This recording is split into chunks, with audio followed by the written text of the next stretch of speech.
मेरे को कोविड हुआ था। कोविड होने के ठीक 4-6 महीने बाद में मुझे कुल्ले में हल्की हल्की सी पेन चालू हो गया, दर्द चालू हुआ। हमारे टेस्ट करवाया तो वहाँ से पता चला कि तुम्हारे कुल्ले की जो बोल है वो ख़राब हो गई है। उन्होंने बताया ऑपरेशन कराना पड़ेगा, तो मुझे विश्वास नहीं हुआ। घर वाले गए, रोते, मिसेज वगैरह पत्नी ज़्यादा रोती थी, बच्चे रोते थे क्या हो जाएगा, पापा मर जाएंगे, ऐसा हालत हो गई थी। झलको प्रेजेंट्स निरोगी काया शो।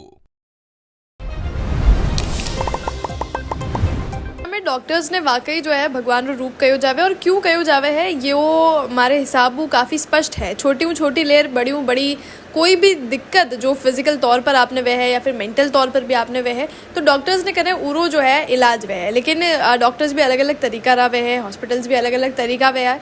जिर महीने वणारे इलाज करवारे तरीका पे डिपेंड करे है कि वो आपरे माथे कतरो असरदार रही। जितना भी दर्शक है वणारे सबने राम राम नमस्कार। मुँह किंजल और आप देख रहे हो झलको मीडिया। आप लारे शाम जी मौजूद है। आपने की तरह की समस्या ही वो पहले मानो थोड़ा बताओ, और कदू आपने यह समस्या आवा लगी, किस तरह आपकी समस्या जो है शुरू हुई? मेरे को कोविड हुआ था। कोविड होने के ठीक 4-6 महीने बाद में मुझे कुल्ले में हल्की हल्की सी पेन चालू हो गया, दर्द चालू हुआ, रीढ़ की हड्डी में चालू हो गया। तो मैं समझ नहीं पा रहा था कि क्या करें क्या नहीं करें। आसिन हॉस्पिटल में मैंने गवर्नमेंट में बताया था, तो उन्होंने सिंपल टेबलेटें दी। उसमें मैंने 15 दिन टेबलेटें ली, कोई आराम नहीं मिला। फिर घर वालों ने कहा कि एक बार भिलवाड़ा चेक करा के आओ। मैं भिलवाड़ा 2-3 हॉस्पिटल प्राइवेट में भी गया, गवर्नमेंट में भी गया। तो 6 महीने करीब वहाँ पे मैंने टेबलेटें वगैरह खाई थी, और उससे मुझे कोई आराम नहीं मिला था।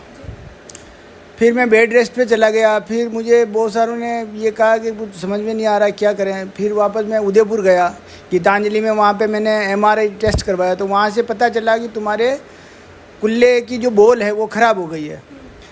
उसके बाद मैं समझ नहीं पाया कुल्ले की बोल क्या होती है, तो ये सारी समस्याएं आती गई। वहाँ से भी ट्रीटमेंट आया, कोई निकला नहीं। उन्होंने बताया ऑपरेशन कराना पड़ेगा, तो मुझे विश्वास नहीं हुआ कि वो एकाएक ऑपरेशन की एक ऐसे समस्या आ गई। फिर आयुर्वेद की डॉक्टर साहब से मिला। मैंने कहा भाई आयुर्वेद में कोई समाधान हो, तो मैंने 2-3 आयुर्वेद में भी मैं गया। किशनगढ़ गया था, उदयपुर प्राइवेट में भी गया था। 15-15 दिन का वहाँ पे मैंने कोर्स लिया था, लेकिन कुछ आराम नहीं मिला, और पेन वो का भी बढ़ता गया। फिर धीरे धीरे वॉकर पे आ गया मैं। किस तरह की समस्याएं रहती थी, क्या सिम्टम्स रहते थे बॉडी में? बॉडी तो एकदम बिल्कुल ये समझ लो कि जैसे अपन सो रहे हैं तो करवट नहीं ले सकते थे। करवट के बाद में अपन इतना ज़बरदस्त पेन होता था कि उठ करके आप जाके फ्रेश होने भी नहीं जा सकते, और वॉकर पे जाना पड़ता। और पता नहीं कितनी कितनी मेडिसिन खाई, जो उसका भी साइड इफ़ेक्ट और ज़्यादा आने लग गया। तो उसके कारण मुझे सोराइसिस और हो गया। और फिर आयुर्वेद में भी फिर कोई सफलता नहीं मिली। फिर मैंने जयपुर गया, और डॉक्टर नवीन शर्मा जी है, वहाँ से मैंने अपॉइंटमेंट लेकर के वहाँ बताया मैंने। उन्होंने ऑपरेशन की राय दी। फिर उन्होंने ऑपरेशन की राय दी। हम घर पे आकर के फिर पैसे ऐसे का जुगाड़ करके वापस जयपुर जाके ऑपरेशन करवाया। और उसके पहले बिल्कुल बैठने में असहाय महसूस होती थी, कहीं उठना बैठना, समाज में इधर उधर जाना, बिल्कुल ही एकदम असहाय महसूस हो गया था। घर वाले गए, रोते, मिसेज वगैरह पत्नी ज़्यादा रोती थी, बच्चे रोते थे क्या हो जाएगा, पापा मर जाएंगे, ऐसा हालत हो गई थी। जब से ऑपरेशन करवाया दोनों साइड का कुल्ले का, उसके बाद कोई समस्या नहीं। अभी मैं 4-5 किलोमीटर पैदल चलता हूँ, मुझे कोई समस्या नहीं है। तो अब उसके बाद ऑपरेशन के बाद किस तरह के प्रिकॉशंस आपको कहे गए? क्योंकि ऑपरेशन पहले भी आपको बोला था, तो उस पर आपको लगा कि ऑपरेशन जितनी बड़ी चीज़ है या नहीं, आपको विश्वास करना मुश्किल रहा? बिल्कुल ही विश्वास तो हो ही नहीं रहा था कि अचानक ये क्या हो गया। अपन सात्विक आदमी, ना हम शराब पीते हैं, नहीं मीट खाते हैं, सादा जीवन है, ये समस्या कैसे आ गई।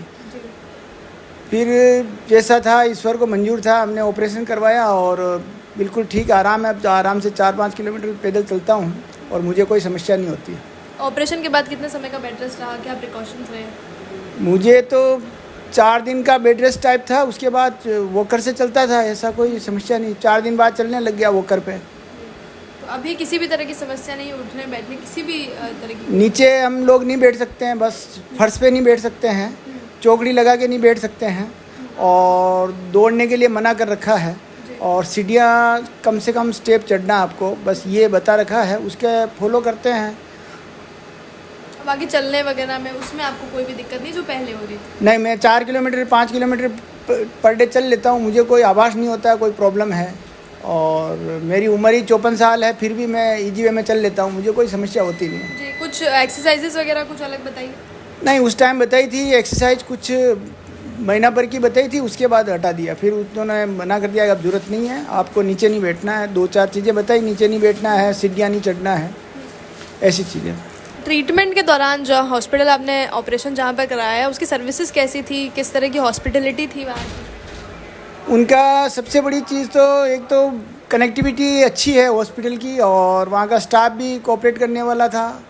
जैसे ही हम गए और पता लगाया तो वो केवल कंधे का और कुल्ले का और घुटने का ऑपरेशन ही करते हैं, तो मुझे लगा कि ये एक्सपर्ट बहुत ज़्यादा है, 3 चीज़ का ही करते हैं, चौथी चीज़ नहीं करते हैं। इसका मतलब मास्टरी उनमें ज़्यादा है, और अपन को यहाँ बढ़िया रिजल्ट मिलेगा।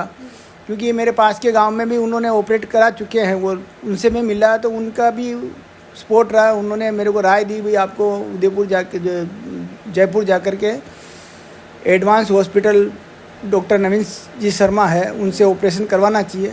और हम गए, हमें सफलता मिल गई, हमें कोई समस्या नहीं वहाँ से।